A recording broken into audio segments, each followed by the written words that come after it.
অসমের চোরা শিকারীরা লুকিয়ে জলদাপাড়ায় হতে পারে গন্ডারের শিকার। গোয়েন্দাদের তরফে এই সতর্ক বার্তা পাওয়ার পরেই তৎপর বন দফতর। জঙ্গল জুড়ে জারি করা হয়েছে হাই অ্যালার্ট। মাইকিং করে সতর্ক করা হচ্ছে জঙ্গল লাগোয়া এলাকার বাসিন্দাদেরও। বন দপ্তরের পক্ষ থেকে একটি বিশেষ ঘোষণা, আপনারা কেউ জঙ্গলে প্রবেশ করবেন না, জঙ্গলে গবাদি পশু কেউ ঢোকাবেন না। বিনা অনুমতিতে জঙ্গল থেকে জ্বালানি কাঠ সংগ্রহ করা, জঙ্গলে পিকনিক করা, জঙ্গলে আগুন লাগানো, সেই সঙ্গে অবৈধ চোরা শিকার দণ্ডনীয় অপরাধ।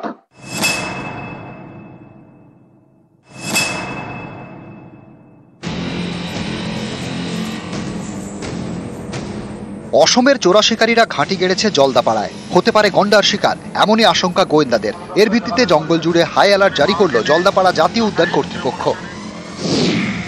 জলদাপাড়ার জঙ্গল লাগোয়া সব গ্রামে মাইকিং করে সতর্ক করা হচ্ছে। জঙ্গলে প্রবেশ করা নিষিদ্ধ, কাউকে জঙ্গলের ভিতরে পাওয়া গেলে সরকারি নিয়ম অনুসারে ব্যবস্থা গ্রহণ করা হইবে। গ্রামে কোনো অচেনা বা সন্দেহজনক ব্যক্তি দেখা গেলে নিকটবর্তী বন দপ্তরে যোগাযোগ করিবেন। আপনাদের সহযোগিতা একান্তভাবে কামনা আশা করি। মাইকিং করে সতর্ক বার্তা। এর পাশাপাশি স্নিফার ডগ নিয়ে চলছে তল্লাশি। বনকর্মীদের সঙ্গে নজরদারিতে নেমেছে পুলিশও। জাতীয় উদ্যানের সব রেঞ্জকে সতর্ক বার্তা পাঠিয়েছেন জলদাপাড়ার ডিএফও পারভিন কাশওয়ান। ট্র্যাপ সেট করা থাকে অথবা অস্ত্রশস্ত্র যেগুলো হান্টিং এর ক্ষেত্রে ব্যবহার করা, সেগুলো রিকভারির জন্য আমরা অপারেশন চালাচ্ছি। সাফল্যের সাথে কোচিং বা এই যে শিকার যেটা হয়, তো সেটাকে আমরা আটকাতে পারি। 216 বর্গ কিলোমিটার জুড়ে জলদাপাড়া জাতীয় উদ্যান। গন্ডারের সংখ্যা নিরিখে গোটা দেশে দ্বিতীয় এই বনভূমি। 2022 সালে শুমানিতে জলদাপাড়ায় 292টি গন্ডারের খোঁজ মেলে। কদিন আগেই জলদাপাড়ায় শেষ হয়েছে গন্ডার শুমারি। রিপোর্ট এখনো না বেরোলেও গন্ডারের সংখ্যা আরও বাড়ারই আশা। এরই মধ্যে গোয়েন্দাদের চাঞ্চল্যকর রিপোর্ট, তারপরই বন জুড়ে হাই অ্যালার্ট জারি।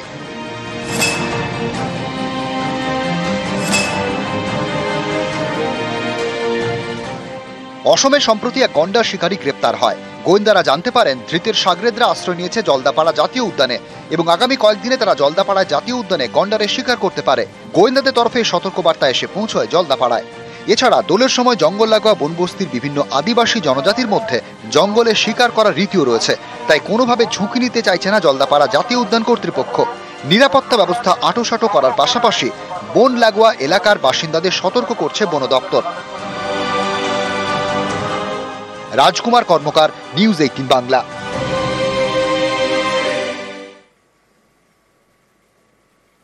পাহাড়ে পর্যটকদের জন্য নতুন আকর্ষণ। দার্জিলিং এ চালু হলো এটিভি বাইক পরিষেবা। জিটিএর উদ্যোগে অ্যাডভেঞ্চার ট্যুরিজমে আরও এক ধাপ।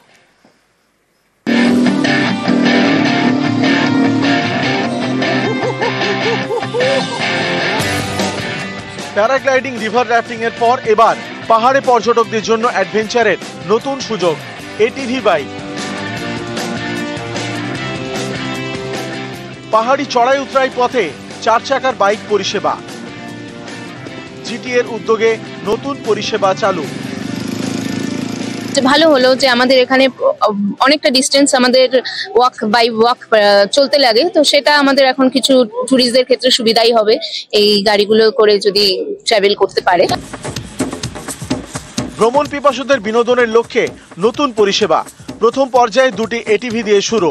দার্জিলিং এর পেশক অ্যাডভেঞ্চার ক্লাবের সহযোগিতায় পর্যটকদের সামনে নতুন সুযোগ। দূরত্ব অনুযায়ী মাথাপিছু খরচ 300, 400 এবং 500 টাকা। এটিপি গাড়িটা চলছে, বেশ ভালোই লাগলো। বেশ চতুর্দিকে এখানে যা সুবিধা, যে এতটা হেঁটে আসা বেশি মুশকিল, সেদিক থেকে এই গাড়িটা চললে যে কোনো ট্যুরিস্টদের পক্ষেই এটা সুবিধাই হবে বলেই আমাদের মনে হলো। জিটিএর দাবি, পাহাড়ে অ্যাডভেঞ্চার ট্যুরিজমে জোর দেওয়া হচ্ছে, এতে স্থানীয়দের কর্মসংস্থানের সুযোগও বাড়বে। ইতিমধ্যেই 10 তরুণকে উত্তরাখণ্ডে প্রশিক্ষণের জন্য পাঠিয়েছে জিটিএ। डिपार्टमेंट इसमें बहुत ज्यादा कम कर रहे हैं। 3 रूट है जिसमें कि 500 मीटर, 600 एंड 700 मीटर, 300, 400, 500 पर पर्सन करके रखा है। Created job opportunity for 200 people. So ऐसे करने से हम लोग को, युवा को काम मिल सकता है। দার্জিলিং থেকে প্রণব ছেত্রী ও পার্থপ্রতিম সরকার, নিউজ 18 বাংলা। গুরুত্বপূর্ণ খবর আরো বাকি রয়েছে, অবশ্যই গুরুত্বপূর্ণ খবর এবং চাঞ্চল্যকর খবর। ফের পরীক্ষায় ফেল ওষুধ, আবারও পরীক্ষায় ফেল নামী কোম্পানির ওষুধ। নমুনা পরীক্ষায় নির্দিষ্ট ব্যাচের 2টি ওষুধ ফেল। রক্তচাপের ওষুধ টেলমাইজ, ডাহা ফেল। প্রেশার, সুগার, থাইরয়েড এই ওষুধগুলো নিয়মিত আমরা অনেকেই নিয়ে থাকি, আর তার মধ্যেই প্রেশারের ওষুধ টেলমাইজ তা ডাহা ফেল করলো। শুধুমাত্র টেলমাইজ নয়, অ্যামোক্সিলিন ক্লাভোনেট ট্যাবলেটও ফেল। ড্রাগ কন্ট্রোলের পরীক্ষায় চাঞ্চল্যকর তথ্য। আর কি কি তথ্য সামনে এসছে আরো ডিটেল আপনাদের জানাবো। অভিজিৎ রয়েছে আমার সঙ্গে সরাসরি। অভিজিৎ, থাইরয়েড, প্রেশার, সুগার এখন ঘরে ঘরে বলা যায়, অনেকেই নিয়মিত ওষুধ নেন, সেখানে টেলমাইজ ডাহা ফেল, অ্যামোক্সিলিন ডাহা ফেল। তাহলে কোন কোন এখনো পর্যন্ত ড্রাগ কন্ট্রোলে যে তথ্য সামনে এলো, কি কি ওষুধ কার্যকর হচ্ছে না?